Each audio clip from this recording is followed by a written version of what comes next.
ओम गणेशाय नमः। आप सभी पर भगवान गणेश की कृपा सदा सर्वदा बना रहे। भगवान गणेश आप सबकी मनोकामनाएं को जल्द ही पूर्ण करें। फाल्गुन मास की संकष्टी चतुर्थी, जिसे द्विज प्रिय संकष्टी चतुर्थी भी कहा जाता है, भगवान गणेश को समर्पित एक महत्वपूर्ण व्रत है। हिंदू पंचांग के अनुसार यह व्रत फाल्गुन मास के कृष्ण पक्ष की चतुर्थी तिथि को मनाया जाता है। इस दिन भक्त गणेश जी की पूजा अर्चना करते हैं और व्रत रखते हैं, जिससे जीवन के समस्त संकटों का नाश होता है और सुख समृद्धि की प्राप्ति होती है। संकष्टी चतुर्थी का व्रत विशेष रूप से संकटों को दूर करने वाला माना गया है। संकष्टी शब्द का अर्थ है संकटों का हरण करने वाली। ऐसी मान्यता है कि इस व्रत के प्रभाव से भगवान गणेश भक्तों के सभी कष्टों का निवारण करते हैं और उनकी मनोकामनाएं पूर्ण करते हैं। व्रती प्रातः काल स्नान करके स्वच्छ वस्त्र धारण करें। भगवान गणेश का ध्यान करते हुए व्रत का संकल्प लें। गणेश जी की मूर्ति या चित्र को स्वच्छ स्थान पर स्थापित करें। पूजा के लिए रोली, मौली, अक्षत, धूप, दीप, नैवेद्य, लड्डू या मोदक, दुर्वा और पुष्प आदि सामग्री एकत्रित करें। गणेश जी का रोली से तिलक करें, मौली अर्पित करें, अक्षत चढ़ाएं, धूप दीप जलाएं, दुर्वा और पुष्प अर्पित करें। नैवेद्य के रूप में लड्डू या मोदक चढ़ाएं। पूजन के पश्चाताप संकष्टी चतुर्थी की व्रत कथा का श्रवण या पाठ करें। गणेश जी की आरती करें और अंत में क्षमा प्रार्थना करें। व्रती दिन भर उपवास रखें और चंद्रमा के दर्शन के बाद ही व्रत का पालन करें। प्राचीन काल में एक धर्मनिष्ठ ब्राह्मण विष्णु शर्मा अपने 7 पुत्रों के साथ रहते थे। वृद्धावस्था में उन्होंने अपनी बहुओं से गणेश चतुर्थी का व्रत करने का आग्रह किया, लेकिन अधिकांश बहुओं ने उनकी बात नहीं मानी। केवल सबसे छोटी बहू ने ससुर की आज्ञा का पालन किया और व्रत रखा। रात्रि में विष्णु शर्मा की तबीयत बिगड़ गई तो छोटी बहू ने उनकी सेवा की और पूरी रात जाकर गणेश जी की पूजा की। गणेश जी की कृपा से अगले दिन ससुर स्वस्थ हो गए और घर में धन धान्य की वृद्धि हुई। अन्य बहुओं ने यह देखकर अपनी गलती मानी और व्रत करने लगी। इस प्रकार गणेश चतुर्थी के व्रत से सभी की मनोकामनाएं पूर्ण हुई। इस दिन चंद्रमा के दर्शन का विशेष महत्व है। चंद्रमा को अर्घ्य देने के बाद ही व्रत का पालन किया जाता है। मान्यता है कि इस व्रत के प्रभाव से जीवन के सभी संकट दूर होते हैं और भगवान गणेश की कृपा से सुख शांति और समृद्धि की प्राप्ति होती है।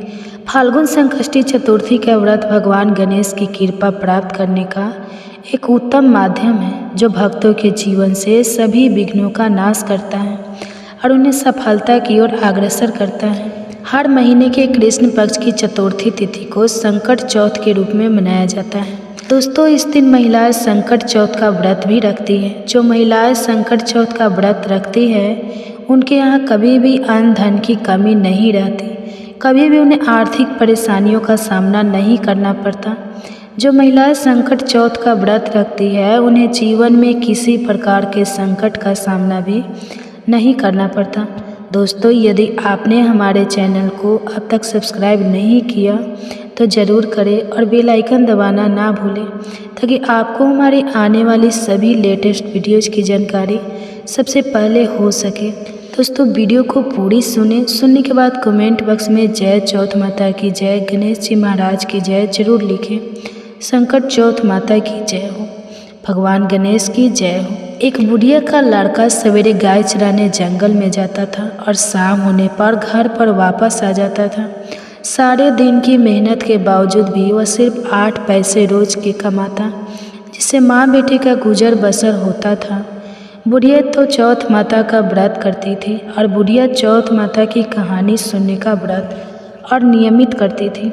व्रत के दिन 5 लड्डू बनाती, 2 चौथ के विनायक के और 1 अपना। इस तरह नियम पालन करने से नियमित रूप से करती थी। आस पड़ोस की महिलाएं इस बात से जलती थी। उन्होंने बुढ़िया के लड़के को बहकाया। लड़के ने सोचा, मैं तो सारे दिन मेहनत करके सूखी रोटी खाता हूँ और मेरी माँ घर बैठे बैठे लड्डू खाकर मोटी होती जा रही है। इसी सोच के कारण वह एक दिन गाय चराने नहीं गया और छुपकर बैठ गया। उस दिन चौथ माता के लिए बुढ़िया 2 पैसे का घी लाई, सदा की तरह 5 लड्डू बनाए और भोग लगाया। लड़का चुपके चुपके सारी रात देखता रहा। दूसरे दिन वे बुढ़िया से बोला, माँ मैं कमाने के लिए जाऊँगा, यहाँ कमाई बहुत थोड़ी है। बुढ़िया ने बहुत समझाया पर वह नहीं माना। तो बुढ़िया ने कहा, ठीक है, जैसी तुम्हारी मर्जी, चले जाओ। पर बुढ़िया ने जाते समय कुछ अनाज के दाने और एक पानी की कलश उसे दे दी। इनसे वो रोज़ कहानी सुना करती थी। जाते समय बुढ़िया ने समझाया कि यह दोनों चीज़ें तेरी संकट में सहायता करेगी, सो सदा अपने पास इन्हें संभाल कर रखना। सवेरे होते ही वह निकल गया और चलते चलते राह में एक नदी आई। बरसात का मौसम था। नदी में पानी चढ़ा हुआ था। पार जाने का कोई राह नहीं था। बुढ़िया बड़ा दुखी हुआ। बुढ़िया की बात याद करके उसने हाथ में अनाज के दाने लिए और विनती की, हे चौथ माता, मेरी माँ मेरे लिए ही तेरा व्रत करती थी, तो बहता पानी कम हो जाए और मुझे पार जाने का राह मिल जाए। इतना कहकर कलश में से पानी लेकर छींट दिए। राह मिल गया। लड़का पार हो गया। आगे जंगल में पहुंचा तो एक शेर मिला। लड़के के होश उड़ गए। उसने झट अनाज के दाने हाथ में लिए और विनती की, हे चौथ माता, अगर मेरी माँ ने मेरे लिए व्रत किए हैं तो यह सी गाय बन जाए। पानी के छींटे देते ही शेर गाय बन गया और चरने लगा। लड़का आगे निकल आया। साँझ होते होते गांव में जा पहुंचा। गांव में घुसते ही एक बुढ़िया का घर आया। अंदर जाकर बुढ़िया से रात बिताने के लिए जगह मांगी। बुढ़िया ने दया करके हाँ भर ली। वह ठहर गया। रात को उसने देखा बुढ़िया मालपुए बनाती जा रही है और रोती जा रही है। लड़के ने अचंभा किया। बुढ़िया ने बताया, बेटा, यहाँ का राजा छठ महीने एक पकवान पका है और पकाने के लिए हर बार एक आदमी की बलि दी जाती है। उसका नियम यह है कि बारी बारी हर घर का एक आदमी लिया जाता है। आज मेरे 7वें लड़के की बारी है। उसको आज मालपुए खिलाऊंगी। सुबह होते ही राजा का बुलावा आ जाएगा। लड़के ने कहा, माँ चिंता मत कर, कल तेरे लड़के के बदले मैं जाऊंगा। बुढ़िया ने कहा, दूसरे के बदले कौन मरता है, मैं तुझे क्यों भेजूं? लड़के ने कहा, कहाँ नहीं, मैं जाऊंगा, मालपुए मुझे खिला दे। बुढ़िया ने मालपुए खिला दिए। लड़का खाकर सो गया। सुबह होते ही राजा का सिपाही आया। बुढ़िया ने उसे लड़के को उठाने के लिए बर्तनों की आवाज़ की और बड़बड़ाना शुरू किया। लड़के की आँख खुली, बात समझ गया और जाने के लिए तैयार हो गया। जाते वक्त उसने अपनी लाठी और कंबल बुढ़िया को संभला कर कहा, मैं आकर ले जाऊंगा। बुढ़िया ने कहा, मैं संभाल कर तो रख दूंगी, पर मैंने तो गए हुए को आज तक वापस आते नहीं देखा। पर यदि तुम विश्वास रखते हो तो ठीक है, भगवान तुम्हारी रक्षा करे। लड़का चला गया। जगह पर जाकर लड़के ने देवताओं को याद किया और अनाज के दाने निकालकर पानी की घंटी ली और चौथ विनायक को याद करके अपने चारों तरफ देखा और एक चौक पर बैठ गया। कवाजा चिनक आग लगा दी गई। तीसरे दिन कुछ कमरों के लड़के खेलते हुए उधर से निकले। उनके हाथ में से एक पत्थर का टुकड़ा उछलकर खजावे पर जा पड़ा। पत्थर पड़ते ही उसमें बर्तनों की टंका निकली। बात सारे गांव में फैल गई। लोगों ने अचंभा किया। नौकर चाकर भेजे गए। खजावा खोला गया तो पीतल के बर्तन निकले। भीतर से आवाज़ आई, भाइयों, खजावा धीरे धीरे खोलना, अंदर आदमी भी है। उन्होंने सुझाव दिया कि यदि यह आदमी की ही आवाज़ है तो तुम डरो मत। आगे सारा खजावा खोल दिया गया। चौकी पर हंसता हुआ वह लड़का बैठा हुआ था। चौकी के चारों ओर जवारे हो गए थे। पानी का कलश भरा हुआ था। राजा के पास लड़के को लाया गया। राजा ने सारा किस्सा सुनना चाहा। लड़के ने बताया कि मेरी माँ चौथ विनायक का व्रत करती थी। उसी ने आते वक्त मेरी रक्षा के लिए यह अनाज और पानी का कलश दिया। राजा ने भाग्यवान लड़का देखकर अपनी लड़की का विवाह उसके साथ कर दिया और चौथ व्रत करने का ढंढोरा पिटवा दिया। कई दिन बीत गए। राजा के बेटों की बहू ने ननद को ताना मारा, भाई जो पेट से निकले हाड़ी से नहीं। राजकुमारी ने अपने पति से कहा, माई कहाँ, माई का सास जहाँ। ससुराल लड़का भी बात समझ गया और राजा रानी से आज्ञा ली और अपने गांव को अपनी पत्नी को लेकर चल पड़ा। गांव के पास पहुंचते ही देखने वालों ने बुढ़िया को खुशखबरी दी। बुढ़िया को विश्वास नहीं हुआ। उसने उपलों के ढेर पर चढ़कर देखा। बेटा बहू आते दिखाई दिए। बुढ़िया ने चौथ विनायक को बार बार नमस्कार किया। बेटे बहू ने आकर बुढ़िया के पैर छुए। घर में आनंद छा गया। गांव में चौथ के व्रत का ढंढोरा पिटवा दिया गया। सब कोई चौथ का व्रत करे, कहानी सुने। 12 महीने नहीं तो 4 नहीं तो 2 महीने चौथ के व्रत जरूर करें। तो बोलो चौथ विनायक की जय। आप सुनिए भगवान गणेश विघ्नहर्ता की कथा। अपने भक्त की हर बाधा को दूर करके सुख सौभाग्य और धन धान्य के भंडार भर देते हैं। तो आइए शुभारंभ करते हैं गणेश भगवान की कथा से। पुरानी कथा के अनुसार एक बार गणेश जी महाराज एक सेठ जी की खेत में से होकर जा रहे थे, तो उन्होंने 12 दाने अनाज के तोड़ लिए। अब अनाज के दाने बिना पूछे तोड़ लिए तो गणेश जी के मन में भारी भारी पछतावा होने लगा। वे सोचने लगे, अरे मैंने तो सेठ जी के यहाँ से बिना पूछे ही दाने तोड़ लिए। इसका मतलब तो यह है कि चोरी हुई, यानी कि मैंने सेठ जी के यहाँ चोरी कर ली। इस प्रकार वे मन में पछतावा करने लगे। अब चोरी की बात है तो उसका प्रायश्चित भी जरूरी है। गणेश जी ने जिन सेठ के यहाँ से चोरी की थी उन्हीं के यहाँ 12 साल की नौकरी करने का निश्चय कर लिया। बस फिर क्या था, भेष बदल कर पहुँच गए सेठ जी के यहाँ और सेठ जी से काम मांग लिया। उधर सेठ जी जो भी किसी नौकर की ज़रूरत थी। इस तरह गणेश जी नौकर बनकर सेठ जी के यहाँ काम करने लगे। एक दिन की बात है, सेठानी राख से हाथ धोने लगी तो गणेश जी ने सेठानी का हाथ पकड़कर मिट्टी से हाथ धुला दिया। सेठानी सेठ जी से बोली, अरे ये कैसा नौकर रखा है, आपने नौकर होकर इसने मेरा हाथ पकड़ लिया। जब सेठ जी को पता चला तो उन्हें भी गुस्सा आया। सेठ जी ने तुरंत अपने नौकर को बुलाकर पूछा, क्यों तुमने सेठानी का हाथ क्यों पकड़ा? तो गणेश जी कहने लगे, मैंने तो एक सीख की बात बताई है। राख से हाथ धोने से घर की लक्ष्मी नाराज होकर चली जाती है घर से, और मिट्टी से हाथ धोने से घर में लक्ष्मी जी का वास हो जाता है। सेठ जी ने सोचा, अरे मेरा नौकर है तो सच्चा दरअसल सेठ जी के यहाँ नौकर कर रहे हैं। भगवान गणेश ने उन्हें अपना नाम भी गणेश ही बताया था। जब कुंभ का मेला आया तो सेठ जी कहने लगे, गणेश सेठानी को कुंभ के मेले में स्नान करा के ले आओ। अब नौकर बने गणेश जी सेठानी के साथ चल दिए गंगा स्नान कराने। सेठानी नदी के किनारे पर बैठकर नहा रही थी तो गणेश जी ने उनका हाथ पकड़कर नदी में डुबकी लगवा दी।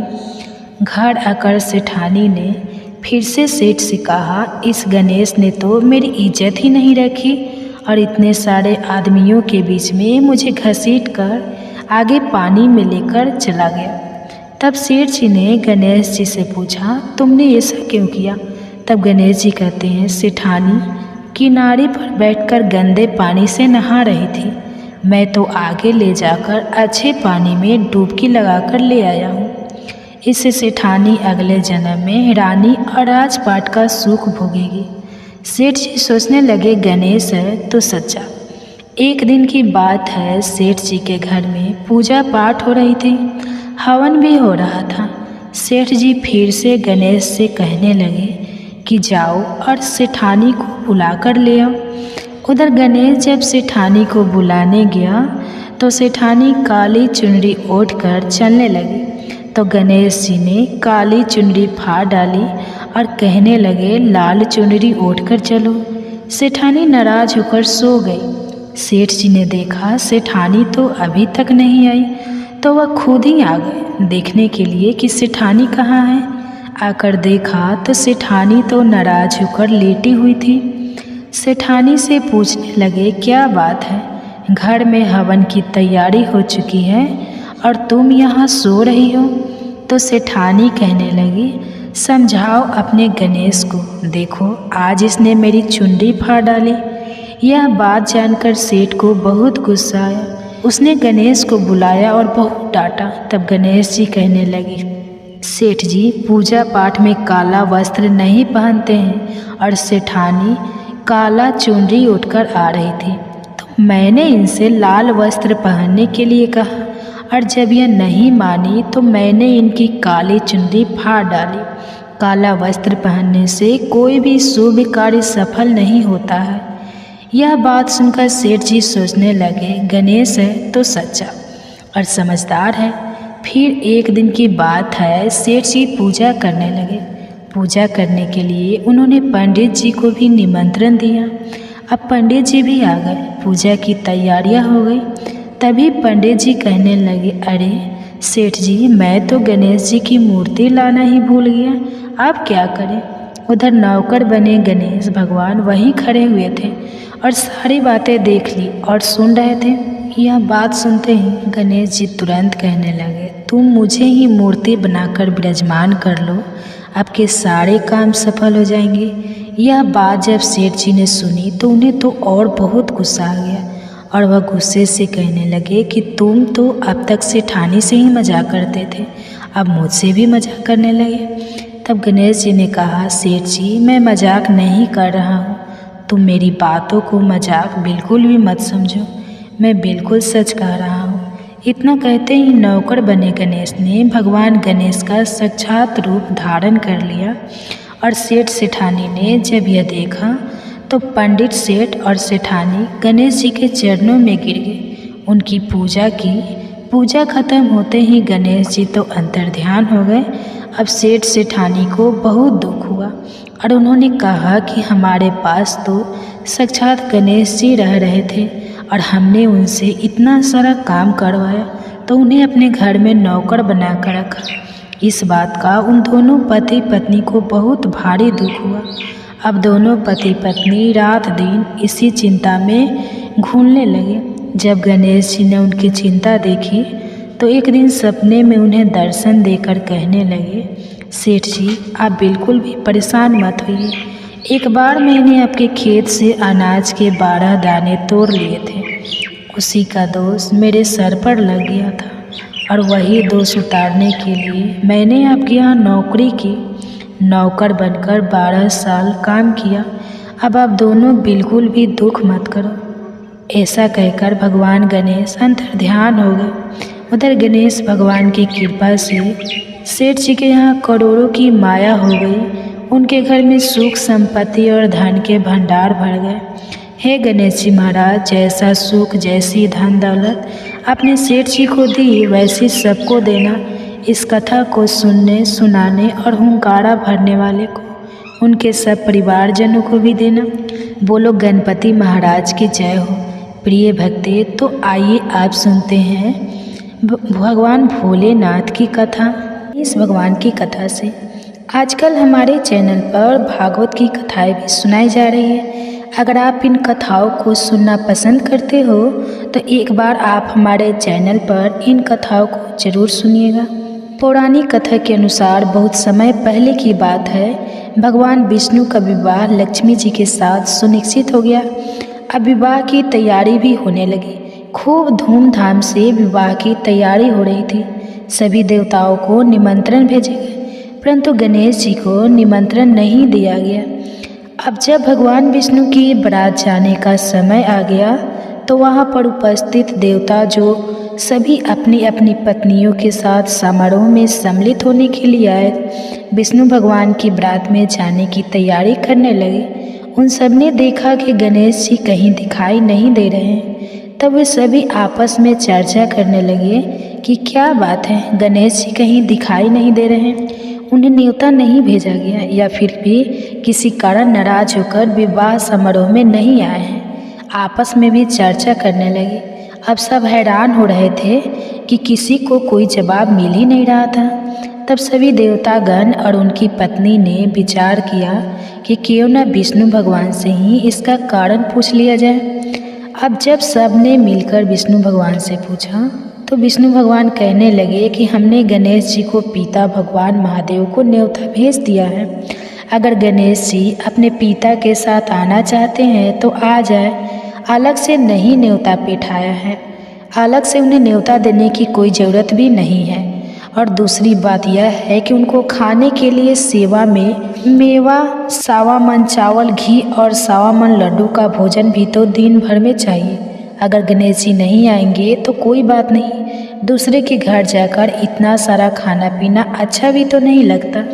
अभी मैं सब चर्चा कर ही रहे थे कि किसी एक ने सुझाव दिया, अगर गणेश जी को न्योता दिया जाए तो उनको द्वारपाल बनाकर घर पर बैठा देंगे कि आप घर की देखभाल करते रहना, क्योंकि आप तो चूहे पर बैठकर धीरे धीरे चलोगे तो बारात से बहुत पीछे रह जाओगे।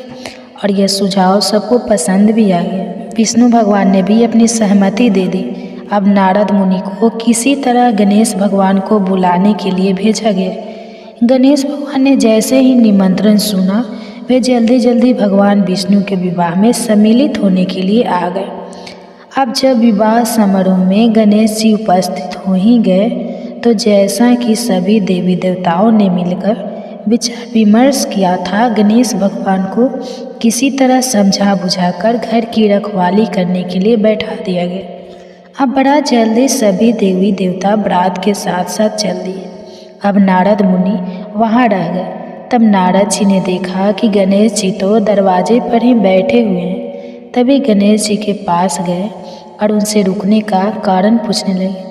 क्या बात है गणेश जी, आप द्वार पर इस तरह से क्यों बैठे हुए हैं? विष्णु जी ने तो आपको अपने विवाह में सम्मिलित होने के लिए बुलाया था।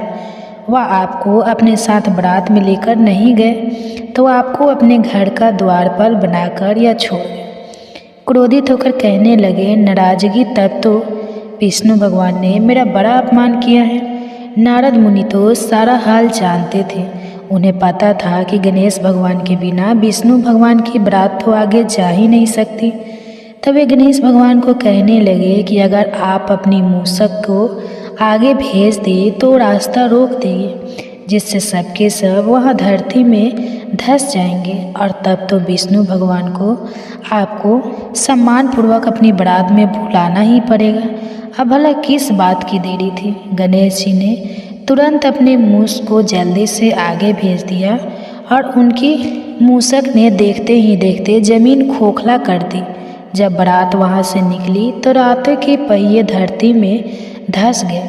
खूब जोर लगा लिया, लेकिन पहले जो जमीन में ठेस दिए पहिए तो निकले ही नहीं, बल्कि अपनी जगह से टूट फूट गए।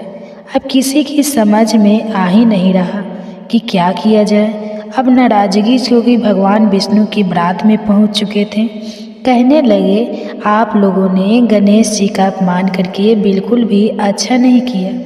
अगर आप उन्हें मना कर अभी भी ले आए तो आपका कार्य सिद्ध हो सकता है और यह संकट भी दूर हो सकता है।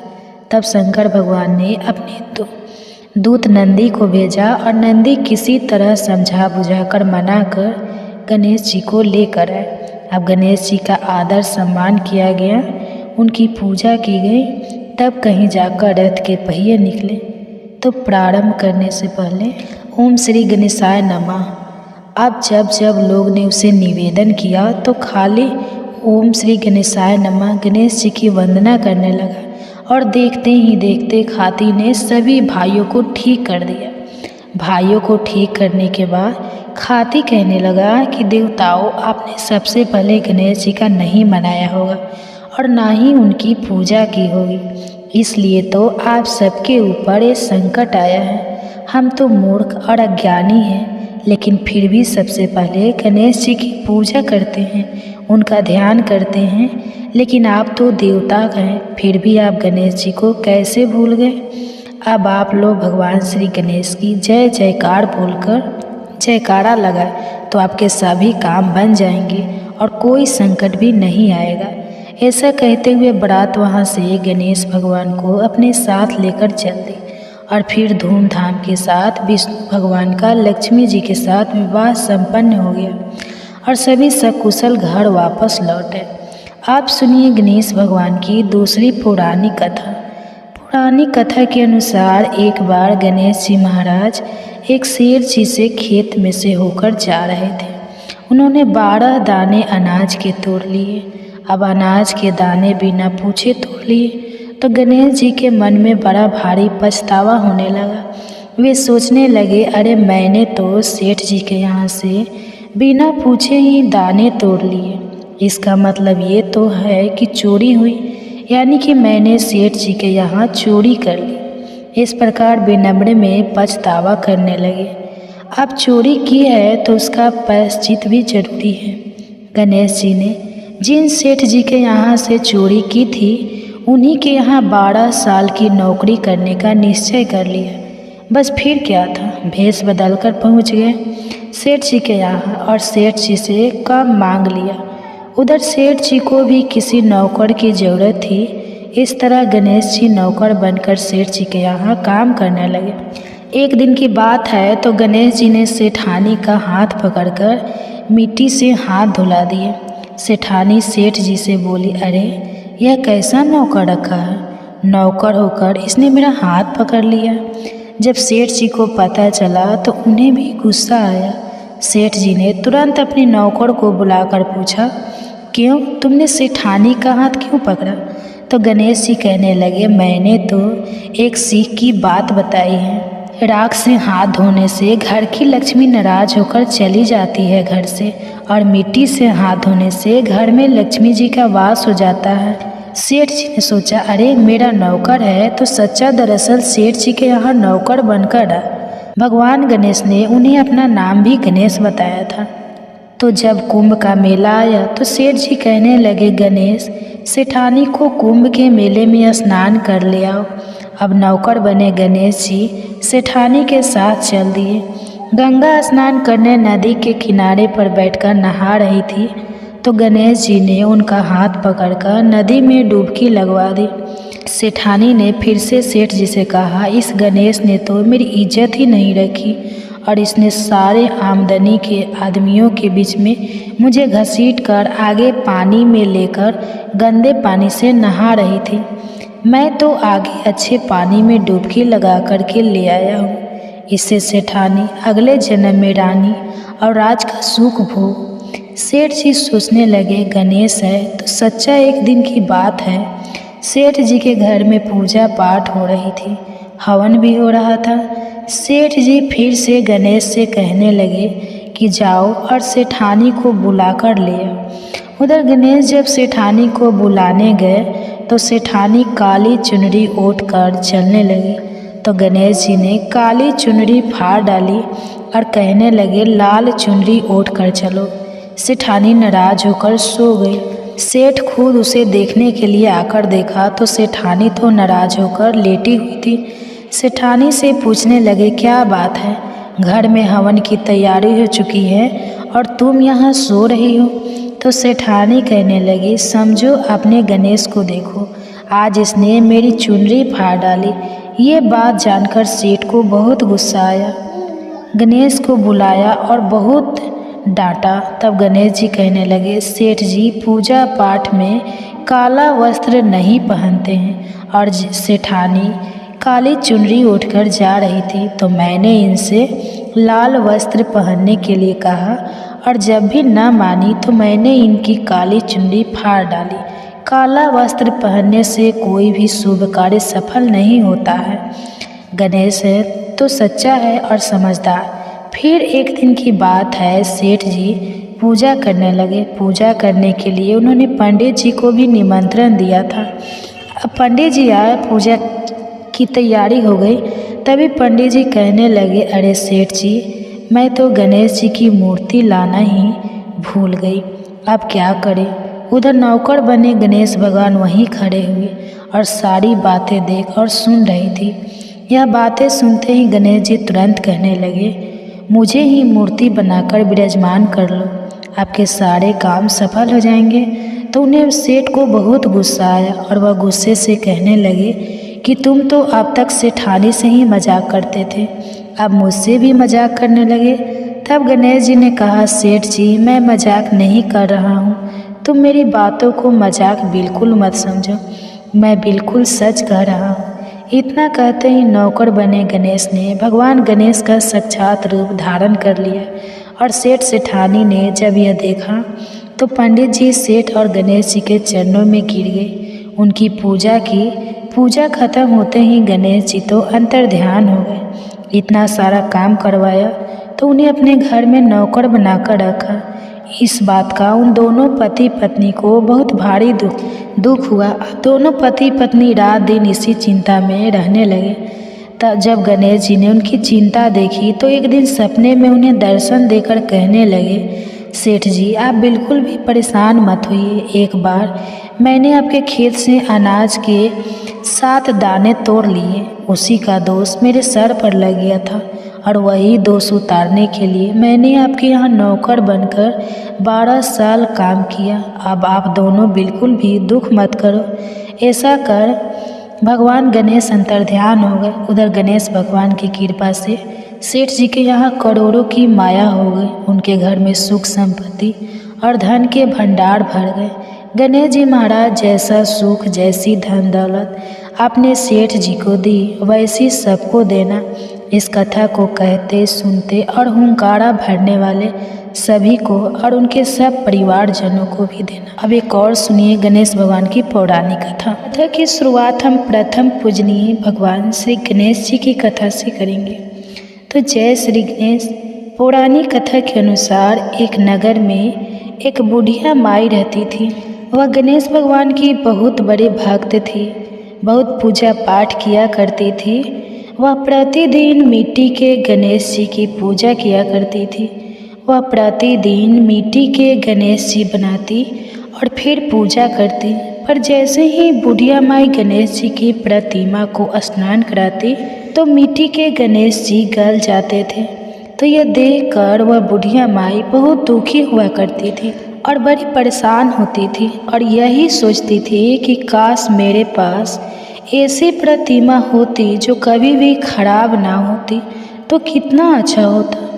एक समय की बात है, बुढ़िया माई के घर में सामने एक सेठ जी का मकान बन रहा था। तब बुढ़िया माई मकान बनाने वाले मिस्त्री के पास जाकर बोले कि हे बेटा मुझे पत्थर की मूर्ति बना दे। मैं प्रतिदिन गणेश जी की पूजा करती हूँ, मिट्टी का गणेश जी बनाती हूँ, लेकिन मिट्टी के गणेश जी पर पानी लगते ही वह तो गल जाते हैं। हे पुत्र अब मैं तो बूढ़ी हो गई हूँ, मुझसे प्रतिदिन गणेश जी नहीं बनाए जाते, इसलिए तुम मेरे लिए एक पत्थर के गणेश जी बना दो। गणेश जी भगवान तुम्हारी सारी मनोकामनाएं पूर्ण करेंगे। तब बुढ़िया माई की बात सुनकर मिस्त्री हंसते हुए बोला कि माँ जी हम जितनी देर तक आपके लिए मूर्ति बनाएंगे उतनी देर में हम सेठ जी की दीवारी पूरी बना लेंगे। हमारे पास इतना समय नहीं है कि हम सेठ जी का काम छोड़कर आपके लिए मूर्ति बनाएं।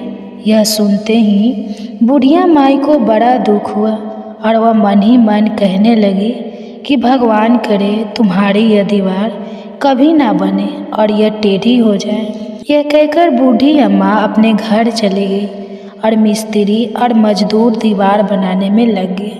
हे प्रिय श्रोताओं आप देखिए, अब मिस्त्री जैसे ही दीवार बनाता तो वह टेढ़ी हो जाती, फिर वह दीवार को तोड़ते और फिर से बनाते। ऐसा बार बार करने पर भी दीवार सीधी नहीं बनी। इस प्रकार पूरा दिन एक ही दीवार को तोड़ते और बनाने में निकल गया, लेकिन दीवार फिर भी पूरी नहीं बनी। शाम को सेठ जी आए और मिस्त्रियों से कहने लगे कि तुमने अभी तक कुछ नहीं किया। तब एक मिस्त्री ने आकर सेठ जी को बुढ़िया माई के आने की सारी बात बता दी और यह सब सुनकर सेठ जी बुढ़िया माई के पास गए और माई को प्रणाम करके कहने लगे कि माँ जी आप हमें आशीर्वाद दो कि हमारा मकान जल्दी से पूरा बन जाए। आपके लिए हम पत्थर के नहीं सोने के गणेश जी बनवा देंगे। तो यह सुनकर बुढ़िया माई बड़ी खुश हुई और उसने सेठ जी को आशीर्वाद दिया कि पुत्र गणेश जी महाराज के आशीर्वाद से बिना किसी विघ्न से तुम्हारा मकान जल्दी से पूरा हो जाएगा। फिर जब सेठ जी ने आकर देखा कि टेढ़ी दीवार थी बिल्कुल सीधी हो गई थी, तो यह गणेश जी का चमत्कार देखकर मिस्त्री मजदूर और सेठ जी सारे गणेश जी की जय जयकारा करने लगे और सेठ जी ने जैसा कहा था वैसा ही किया। सोने के गणेश जी बनवा कर बूढ़िया माई को लाकर दे दिए। तो यह देखकर बूढ़ी माई बड़ी खुश हुई और सेठ जी को ढेरों सारे आशीर्वाद दिए और दुआएं देने लगी। उसी दिन से सेठ जी भी गणेश जी का पक्का भक्त बन गया और प्रतिदिन सबसे पहले उठकर स्नान करता, फिर गणेश जी की पूजा करके ही अन्य सभी काम किया करता था। तो गणेश जी के आशीर्वाद से सेठ जी दिन दुगुनी रात चौगुनी तरक्की करने लगे। हे विघ्नहर्ता गणेश जी महाराज, जैसे बुढ़िया माई को दिया सेठ जी की दीवार सीधी की, वैसे ही कथा को सुनने वाले, सुनाने वाले और हुंकारा भरने वाले सभी भक्तों के कार्यों को सिद्ध करना, सभी पर अपना आशीर्वाद बनाए रखना, सभी की मनोकामनाएं पूरी करना। तो प्रेम से बोलिए गणपति महाराज की जय। अब आइए आप सुनते हैं भगवान श्री कृष्ण और उनके भक्त की एक सच्ची कथा। एक समय की बात है, एक पंडित जी थे। वे प्रतिदिन घर घर जाकर भागवत गीता का पाठ किया करते थे।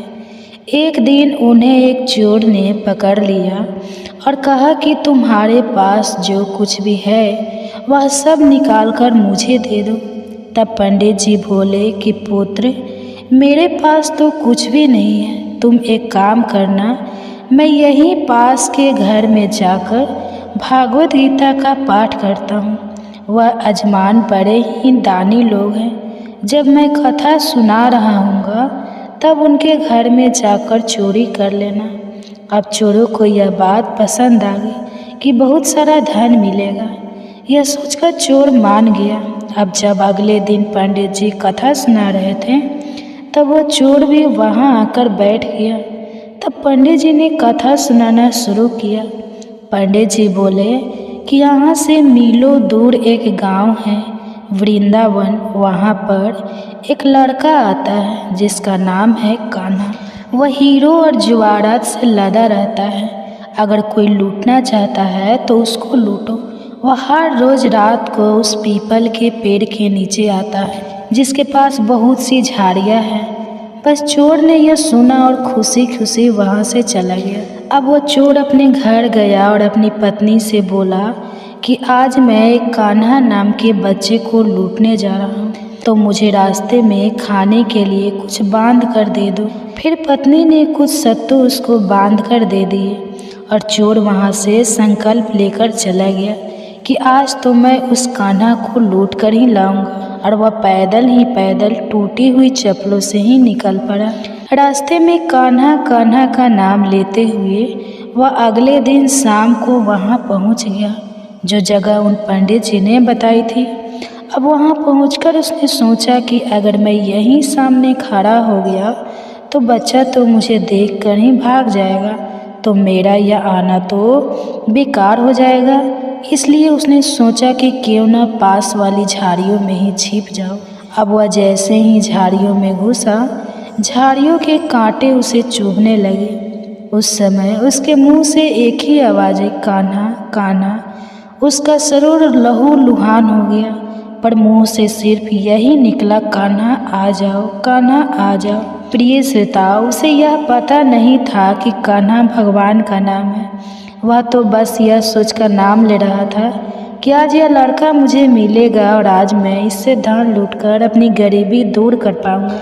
लेकिन उसके भाव में इतनी सच्चाई थी कि अपने भक्त की ऐसी दशा देखकर कान्हा जी चल पड़े। ठाकुर जी बच्चे का रूप बनाकर आधी रात को वह आए। वह जैसे ही पेड़ के पास पहुँचे, चोर एकदम से बाहर आ गया और उन्हें पकड़कर बोला, ओ कान्हा, तूने मुझे बहुत दुखी किया। अब यह चाकू देख रहा है, अब चुपचाप अपने सारे गहने मुझे दे दो। कान्हा जी ने हंसते हुए उसे सब कुछ दे दिया। चोर हंसी खुशी अगले दिन अपने गांव में पहुंचा और सबसे पहले उसी जगह गया जहां पर पंडित जी कथा सुना रहे थे। जितने भी गहने थे वह चोरी करके जो लाया था उनका आधा हिस्सा उसने पंडित जी के चरणों में रख दिया। अब पंडित जी ने यह पूछा कि यह क्या है, तब उसने कहा कि आपने मुझे उस कान्हा का पता दिया था, अब मैं उसको लूट के लाया हूँ और यह रहा आपका हिस्सा। पंडित जी ने सुना तो यकीन ही नहीं हुआ। पंडित जी बोले कि मैं तो इतने सालों से पंडिताइन का काम कर रहा हूँ, वह मुझे आज तक नहीं मिले। तुम जैसे पापी को कान्हा कहाँ से मिल सकते हैं। चोर के बराबर कहने पर भी पंडित जी बोले कि चल मैं भी चलता हूँ तेरे साथ, वहाँ पर मुझे भी दिखा कि कान्हा कैसा दिखता है। और वह दोनों चल दिए। चोर ने पंडित जी को कहा कि आओ मेरे साथ, यहाँ पर छुप जाओ। दोनों का शरीर लहू लुहान हो गया। झाड़ियों में कांटे बहुत थे और वहाँ पर छुपकर दोनों के शरीर में कांटे लगे, जिससे कि पूरा शरीर लहू लुहान हो गया और मुंह से बस एक ही आवाज़ निकली, कान्हा कान्हा कान्हा आ जाओ। ठीक आधी रात कान्हा जी बच्चे के रूप में फिर वहीं आए। दोनों झाड़ियों से बाहर निकल आए। पंडित जी की आंखों से आंसू थे और वे फूट फूट के रोने लगे और रोते रोते चोर के चरणों में गिर पड़े और बोले कि हम जिसे आज तक देखने के लिए तरसे रहे, जो आज तक लोगों को लूटता आया है, तुमने उसे ही लूट लिया। तुम धन्य हो, आज तुम्हारी वजह से मुझे भी कान्हा के दर्शन हुए हैं। तुम धन्य हो। हे प्रिय भक्तों, अपने सच्चे भक्तों के लिए ऐसा है हमारे कान्हा जी का प्यार, जो उसे सच्चे दिल से पुकारते हैं तो वे भागे भागे चले आते हैं। किसी भी विधि से भगवान का नाम लिया जाए, चाहे सच्चे मन से या फिर बिना किसी विचार के, बिना किसी भाव के, अनायास आलस में भी अगर ईश्वर का नाम लिया जाए तो भी ईश्वर प्रसन्न हो जाते हैं। बस हमारा मन सच्चा होना चाहिए। जय श्री हरि विष्णु हरे कृष्ण। तो आइए आप सुनते हैं, आज मंगलवार है तो मंगलवार की व्रत कथा।